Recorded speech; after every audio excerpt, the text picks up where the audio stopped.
en los años 60, en la última temporada del franquismo, una explosión económica que hizo que muchísima gente, cientos de miles, millones de españoles que vivían hasta entonces en el mundo rural, en el mundo agrícola, en las provincias, se desplazaran a las grandes ciudades, Madrid, Barcelona, Valencia, Sevilla, Bilbao, para trabajar en actividades industriales y de servicios. Los arreos de las caballerías y algunos utensilios del hogar es lo único que han dejado los emigrantes. Del éxodo de la población joven se ha pasado al abandono total de los pueblos. Entonces eso hizo que se crearan unos barrios, así de repente, surgidos de la nada, unos barrios que eran tanto directamente chabolistas como, o en el mejor de los casos, eran bloques de viviendas construidas muy deprisa y muy baratas, pero sin ninguna prestación o servicio. O sea, muchas veces no tenían ni alcantarillado esos barrios de bloques, ni asfaltado, y por supuesto no tenían ni escuelas, ni ambulatorios, ni hospitales, ni centros para jóvenes, ningún tipo de actividad lúdica o recreativa. Eran desiertos de cemento. El poblado dirigido de San Blas constará de 1.770 viviendas subvencionadas y de 1.500 el de la Elipa. En el Gran San Blas construirá la obra sindical del hogar 7.506.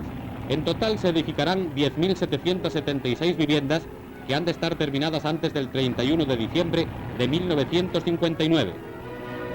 Eran unos barrios con una carencia tremenda de servicios, ¿no? Sobre todo las casas bajas, las casas, así se han llamado, y las domingueras se les llamaban en entrevías, ¿sabéis? Porque se cubrían los tejados, se hacían las casas en las noches de fin de semana, sábado, domingo, porque había como una especie de ley no escrita que se decía que en cuanto te echaban ya no les echaban, ¿no? Porque era ilegal, claro, la construcción.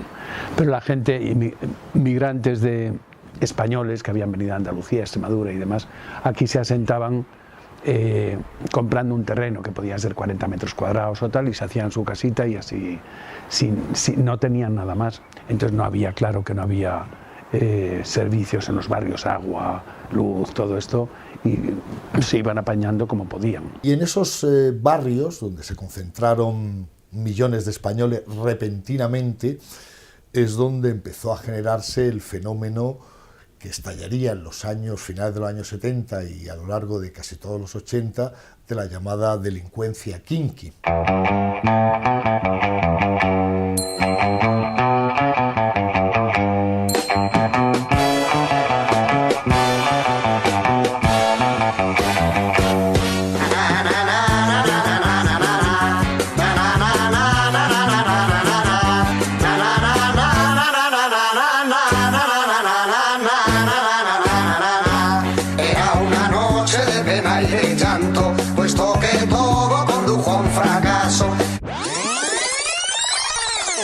Los kinkis viven en el campo, en plan siempre de errante, tratando de quedarse con lo que no es suyo, cometiendo diferentes clases de delitos, el hurto, el timo, el robo. Empleamos un poco abusivamente la palabra kinkis para llamar a los jóvenes delincuentes de los últimos 70 y 80, porque en realidad los kinkis, sociológicamente hablando, en puridad, son un grupo social y étnico que ha existido en España en los siglos XVIII, XIX y buena parte del XX, que eran unos nómadas dedicados a la quincallería y a la venta ambulante. Esto es un apócope de la palabra quincallero. Quincallero venía de vendedores de quincalla, pero por la Guardia Civil, debido a la policía, a su incidencia en la comisión de delitos, empezó a llamarle kinkis, y con kinkis se han quedado. Decían que no eran ni payos ni gitanos, pero estaban asociados a los gitanos, solían ir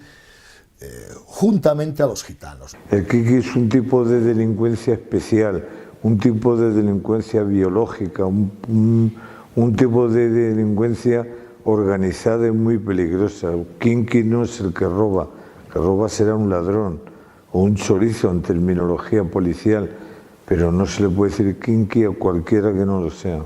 El kinki más famoso es el Lute, robagallinas de los años 60, persona que era el delincuente más buscado por la Guardia Civil de Franco, muy célebre porque se escapaba cada 2 por 3, una auténtica leyenda nacional en los años 60. Esto eran los kinkis. Luego pero en fin, el pueblo es dueño del lenguaje y lleva ya unos cuantos lustros llamando kinkis a estos delincuentes de los últimos años 70 y primeros 80. Yo la primera vez que caí tenía 12 años, iba al colegio, ¿no?, con un chaval, y hacía una tarde demasiado, ¿no?, como para ir al colegio, ¿sabes? Le digo al chaval, esta tarde no vamos a ir al colegio, no vamos a ir a vacilar.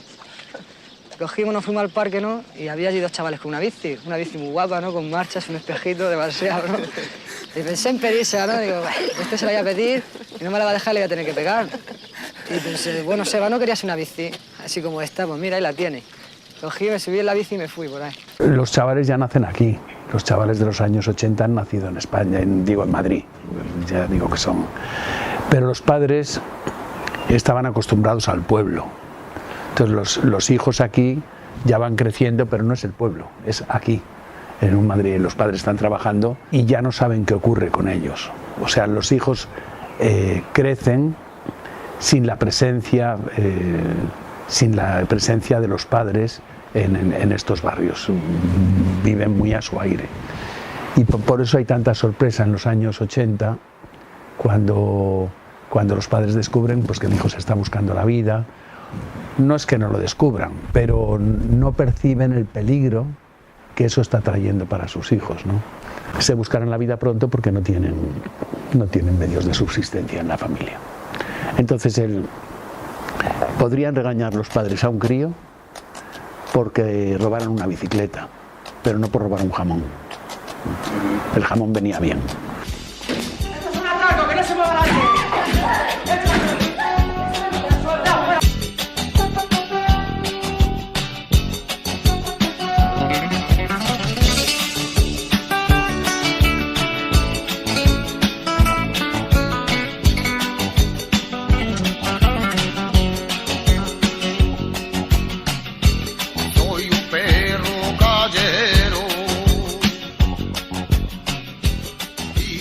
La delincuencia en los años 70 era una delincuencia muy peligrosa. Se pusieron de moda las escopetas recortadas y las usaban y le hacían un agujero como una alcantarilla de grande.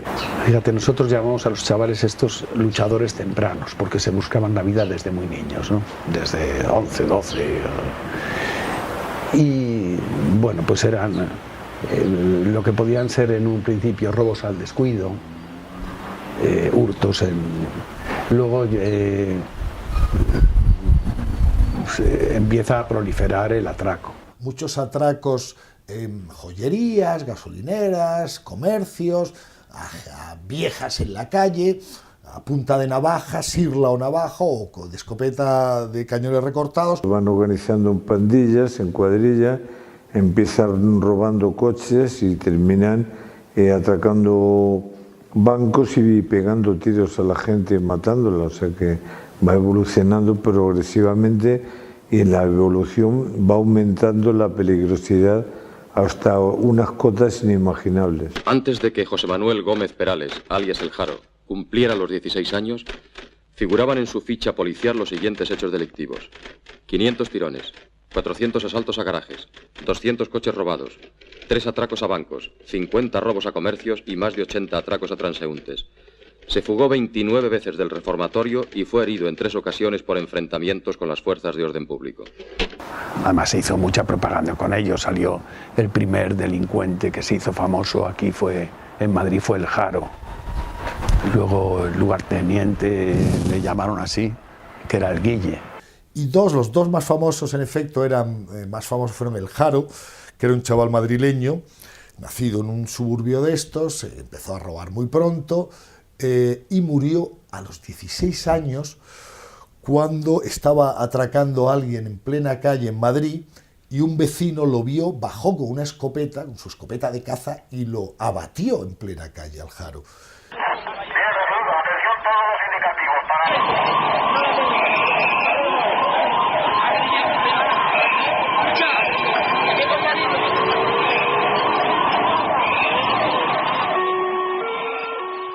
Otro era el famoso El Vaquilla, que había empezado también robando coches muy jovencito, tan jovencito que no llegaba era un niño, no llegaba a los pedales del freno, el acelerador y el embrague, y se tenía que poner o zancos, o tacos, o cojines para conducirlos, el Haro en Madrid, el Vaquilla en Barcelona, pero había muchos otros, había el Guille, el Kung Fu, el Nani, el Pirri, eran auténticos, no diré héroes, pero sí personajes muy populares en aquella época. En esos momentos ellos vivían solo el instante, no había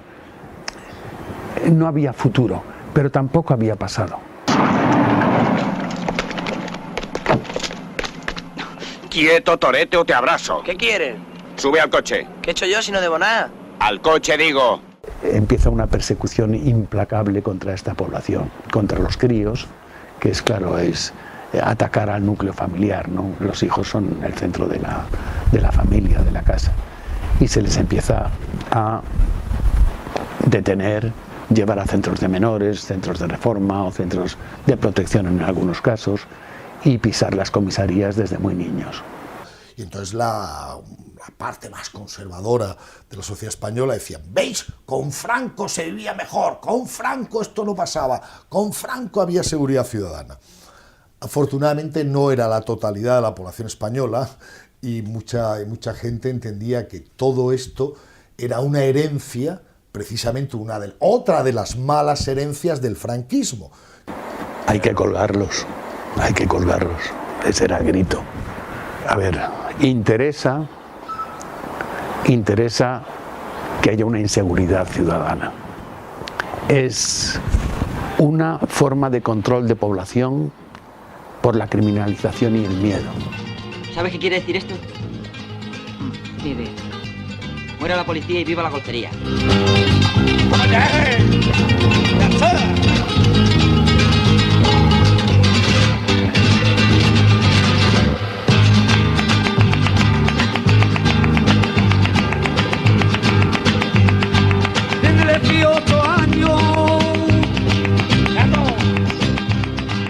Hay que ser comprensivo con la policía. La policía venía de una época que era el franquismo, donde el único modo que tenía de resolver los delitos era dar una manta de hostias al primer sospechoso y obligarle a confesar. Eran violentos. Es que cuando te enfrentas a 2 o 3 que llevan escopetas recortadas, no va a ser con una rosa ni con un bolígrafo bit para que te firme su declaración. Primero hay que reducirle, quitarle las armas, y cuando ya se han convertido en personas desarmadas, pues hay que tratarle como una persona normal. Me refiero que respetar todos sus derechos, que es lo que se ha hecho. Yo he visto persecución a tiros por la calle de la policía contra niños de 12-13 años. A tiros. A un chaval de mi casa, con 15 años, 16 recién cumplidos, un policía le pegó un tiro por la espalda y lo dejó parapléjico. Esto siguió en casa hasta que murió. El enfrentamiento con ellos tiene que ser tan violento como lo son ellos mismos, porque si tú no le haces una entrada fuerte, no le vas a quitar la pistola o te puede disparar con ella. Por eso hay que ser rápido y violento, porque es violencia la que tienes enfrente, y a la violencia armada no se le vence de otra manera sino con otro tipo de violencia, ¿no? Sería más fácil a lo mejor disparar, pero el policía no lo hace, espera. Un chaval que lo mató aquí en Entrevías, un policía, pero con un tiro de gracia en el suelo, y fue al salir de un pub en el pueblo de Vallecas, y el policía estaba allí en el pub controlando la venta de droga. Y nada, con el coche persiguió a un grupo, los arrolla con el coche y se baja del coche. Uno ha quedado bajo las ruedas del coche, los demás han salido corriendo, y él sale y dispara a los que huyen, pues y les dice el chaval que está debajo de las ruedas del coche gritando: no tengáis miedo, que son de Salva, o que este no. Dice de Salva, plaf, y le pegó un tiro, lo mató. Por aquí es fácil subir. Ayúdame. Dame la palanqueta.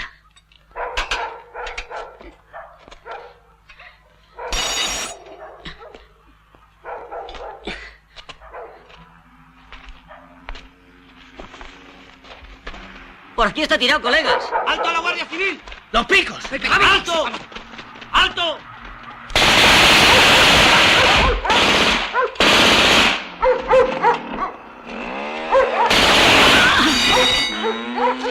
La policía actuó siempre muy bien frente a esta delincuencia y frente a cualquier otra. Lo que pasa es que no se tenían los medios que se tienen ahora. Está muy mal dotada técnicamente. Sus coches eran una cacharra. Sus coches normalmente incluso podían perder las persecuciones con los 124 que llevaban los chavales. Está muy mal dotada técnicamente. Y venía de una cultura de resolver las cosas a bofetadas. Le costó adaptarse. De ahí vinieron sucesos como que la muerte del Nani en la jefatura de policía de la Puerta del Sol, donde hoy está la sede de la Comunidad de Madrid, la muerte a palos, a hostias, lo torturaron hasta la muerte. A partir de este momento se inician las sesiones del juicio oral relativo a la desaparición de Santiago Corella Arias el Nani, el secretario de Cuenca. Cuando muere el Nani, a mí me llama el portavoz de los jueces de la Plaza de Castilla, de los jueces de instrucción, que tuvimos mucha relación. Y él me dice, habéis ganado muchos puntos. Digo, tenía que morir el Nani, pues ya, si ya han muerto otros muchos. Bueno, se ha demostrado que desapareció de hombre. Yo estoy contrario a las torturas y yo fui uno de los que investigó el caso del Nani. Efectivamente cayó en unos interrogatorios por un grupo de policías que llamaban la mafia policial. ¿Pero eran golpes en alguna parte determinada del cuerpo? Eran golpes hasta me sacaron mis partes y con una zapatilla me dieron en las partes, que eso es hasta vergonzoso y eso es antihumano. Y eso me lo hicieron a mí. A mí me lo hicieron, que por eso estoy hoy ante este tribunal, porque quiero que quede claro que me torturaron como un cerdo.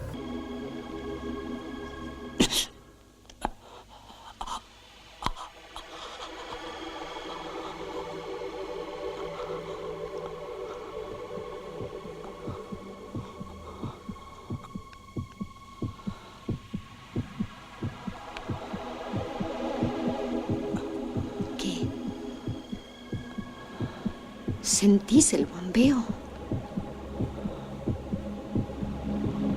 El corazón te está haciendo ahora ¡pum! ¡Pum! ¡Pum!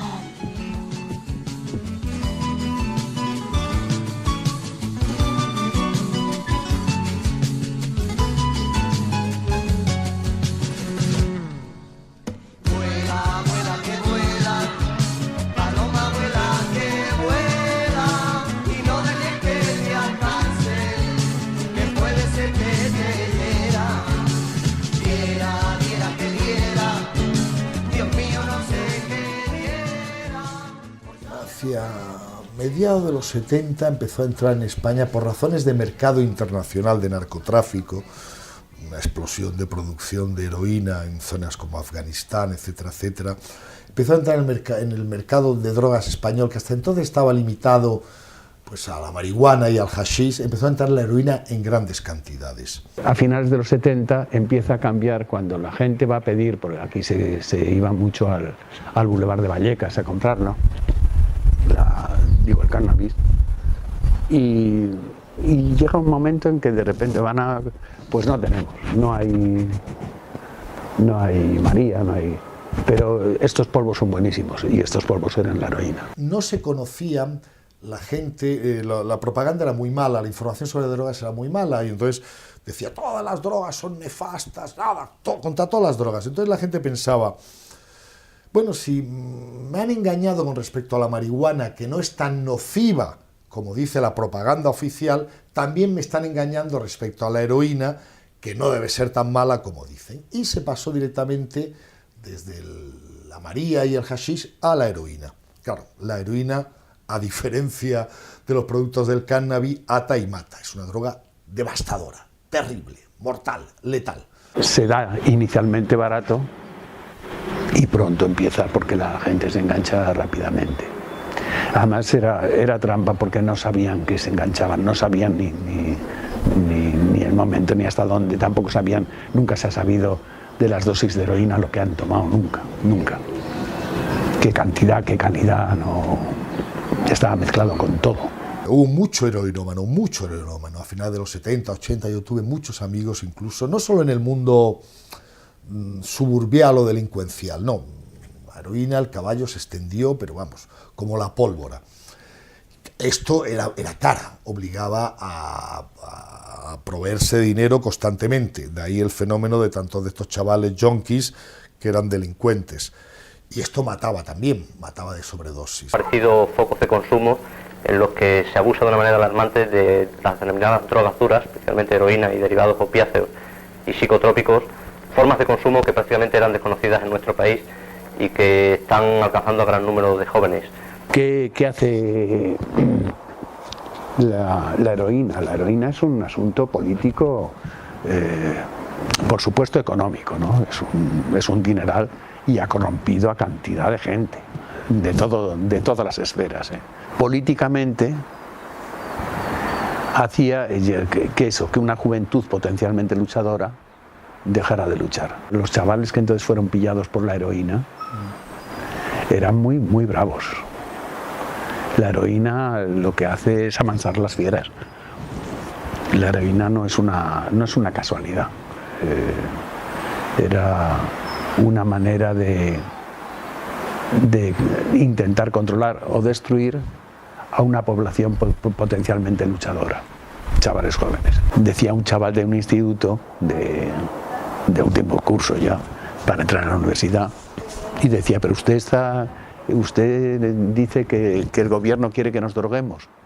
Y ojo, he dicho así, es muy fuerte, pero yo lo voy a decir de otra manera. Al gobierno no le interesa que nadie tener ninguna oposición. Precisamente venimos de ver una película sobre delincuencia juvenil. Hombre, es que ahora nosotros estamos de moda. El cine nunca ha estado alejado o al margen de lo que está sucediendo, ¿no? Socialmente, y más en ese contexto de la España de la transición. Y por ese motivo, cuando hablamos de personajes como el Torete, el Vaquilla, el Nani, el Susi, en fin, una cantidad de personajes, estamos hablando de figuras que de alguna manera son historias que pueden ser trasladadas al cine, ¿no? Era un cine muy realista, muy bien intencionado, porque contaba la realidad de que estos chavales estaban delinquiendo, pero también intentaba averiguar sus orígenes sociales y económicos, ¿no? Y también contarles como personas humanas, como seres que amaban, que se desenamoraban, que aspiraban a la libertad, aspiraban a vivir la vida con toda la intensidad posible. José Antonio de la Loma o Eloy de la Iglesia son dos de los directores más activos en este llamemos ciclo de películas, de producciones que son coyunturales, hay que decirlo claramente. No se vuelve a ellos después, aunque haya ocasionales apariciones, pero realmente son coyunturales a un periodo determinado, ¿no? José Antonio de la Loma, si obviamos la peli de los Gozos de Carlos Saura, es el primero que toma la temática kinky setentera, ochentera.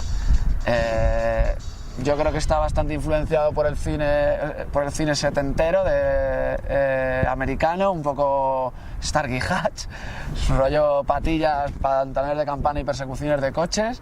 Luego está Eloy de la Iglesia, que le da un toque a las películas muy de neorrealismo. También tiene un poco de influencia incluso de Stanley Kubrick, se nota que le gusta Stanley Kubrick. ¿De qué hablamos? Pues hablamos de perros callejeros,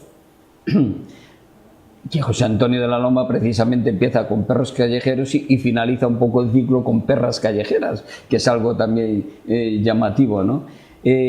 Hablamos de la aventura del Torete, hablamos de Navajeros, hablamos de Colegas, mezclando películas de un director y de otro. Vaya piquito que me está preparando. No te quejarás. Te he metido en la cuchara casi un cuarto.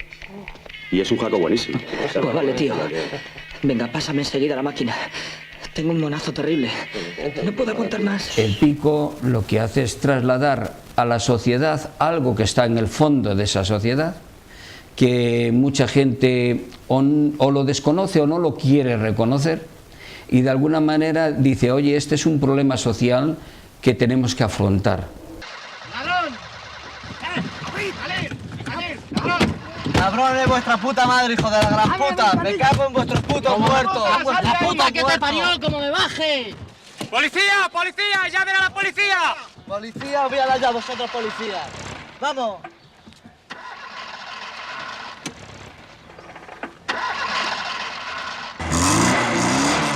¡Vamos, Meca, dale caña! ¡Deprisa, deprisa!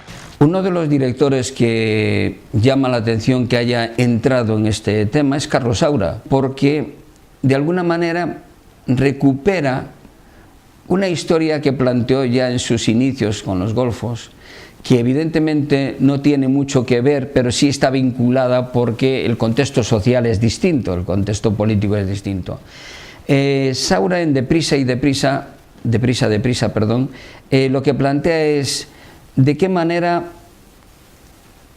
vive la juventud y por qué lo vive. Yo creo que nos provoca una reflexión sobre qué es lo que hay detrás de esos personajes jóvenes. ¿Por qué actúan de esa manera? ¿Por qué a través o aparentemente a través de un romance que hay en la película lo que nos traslada es la crueldad, la acritud que se vive en un amplio sector de la sociedad?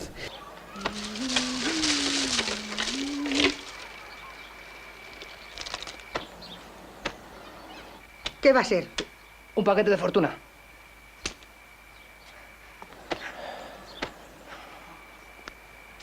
$100. ¡Manos arriba, esto es un atraco! Todas las películas que se hacen a partir de un libro, el libro es el rey al principio y poco a poco el libro va siendo destruido. Lógicamente hay que destruirle para hacer la película. En ese proceso hay cosas con las que estar de acuerdo y cosas con las que no estar de acuerdo. Como ya Eloy ha desaparecido hace mucho tiempo, ya se puede hablar con sinceridad, ¿no? Se dio una cosa buena y una cosa mala. La cosa buena es que Eloy estaba muy enamorado del tema, tenía talento, era un hombre ingenioso, sabía de cine, y la cosa mala era el elemento que le llevó luego a la muerte muchos años después a él y a Manzano y a algunos de la película, que era un drogadicto. Entonces al drogarse, pues depende de la hora del día que fuera, salían los planos de la película. O sea, porque la droga tenía mucha influencia en el rodaje. Entonces la droga participó también en el proceso de elaboración de la película, como otra que hizo El Pico 2, esas películas que a él le gustaban mucho los ambientes marginales, drogadictos, de tal, porque estaba muy metido en ellos. Por un lado los retrataba muy bien, pero por otro lado se estaba un poquito aprisionado por la misma trampa que denunciaba. Venga, a ver si te buscas una musiquilla guapa, ¿no, colega? La música en el cine kinky es muy importante porque una parte de la música del cine kinky refleja los propios gustos de los actores y por ende los propios gustos de los kinkis de los 80. Hay de todo. José Antonio de la Loma mete muchas piezas funkeras para darle ese toque que te digo antes de cine setentero americano. También en varias escenas de discoteca le mete música disco. Y luego utiliza los chichos y los chunguitos. ¡Qué bueno he sido para ti! ¡Y qué mal te estás portando! Me paso día tras día en esta celda llorando, sin saber si tú estás viva, sin saber si te han notado. Eloy de la Iglesia utiliza los chichos y los chunguitos y aparte utiliza, por ejemplo, la película Navajeros, la banda sonora hace Burning, un grupo de rock de aquí mismo, del barrio de la Lipa.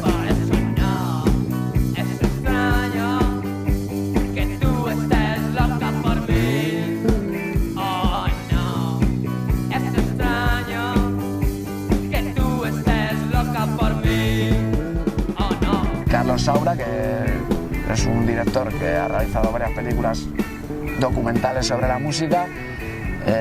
La película Deprisa, dice que utiliza la música que escuchaban los actores y mete a los chunguitos con Si me das a elegir, que es una canción preciosa que le pega a la película que flipas. Le mete Loli Manuel y la película, la música la enriquece un montón. Si me das a elegir entre tú y la riqueza, con esa grandeza que lleva consigo, ay amor, me quedo contigo.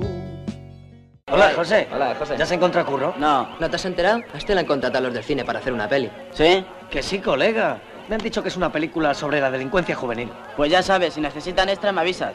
Cuando hablamos de la interpretación, es decir, de los personajes que protagonizan las películas, tenemos que partir de la base que la mayoría son no profesionales. Que eran chavales que llevaban una vida muy similar a la de los papeles que encarnaban, y entonces le daban su jerga, una jerga real, porque ellos estaban realizando una película que era, digamos, su propia vida. Son personajes que salen de la calle, son personajes que han tenido esas vivencias. En algunos casos son representados y en otros son los protagonistas. La mayoría son protagonistas, el Susi, el Pirri, el Vaquilla, el Torete. Como José Luis Manzano o como José Luis Fernández Eguía, el Pirri.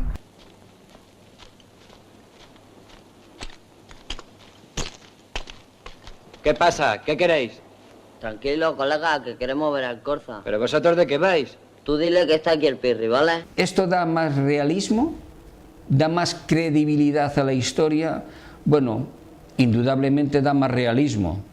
Pero lo de credibilidad o no, pues ya depende del espectador, ¿no? Eran bastante malos actores. Yo cuando he revisitado una de estas películas digo, qué malos eran como actores, pero evidentemente transmitían una sensación de credibilidad y de verosimilitud instantánea, porque decías, claro, son ellos, ¿no? Son ellos, interpretándose a sí mismos. Hay que darse cuenta que cuando decimos no sabe nada, no sabría nada el primer día, pero si a ti te cogen y te empiezan a enseñar, aprenden muy deprisa. Entonces todos esos, ojo, no sabían nada el primer día, pero cuando terminó la película llevaban un año rodando en ensayos y tal, y les habían machacado. Un profesor y el otro y el director les habían estado todo el día enseñando, y entonces ya sabían.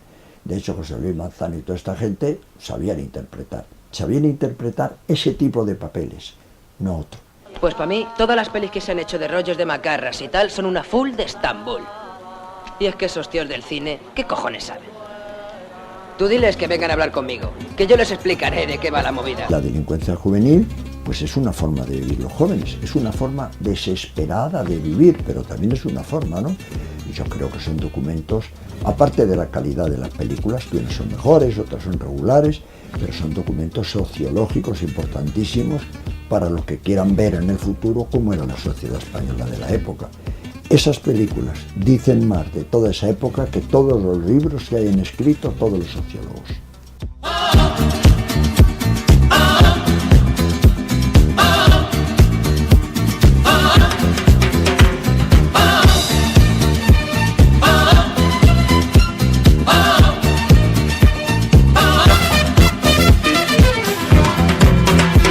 Ya es hora que nos hablemos claro y de frente. Entre nosotros ni compasión.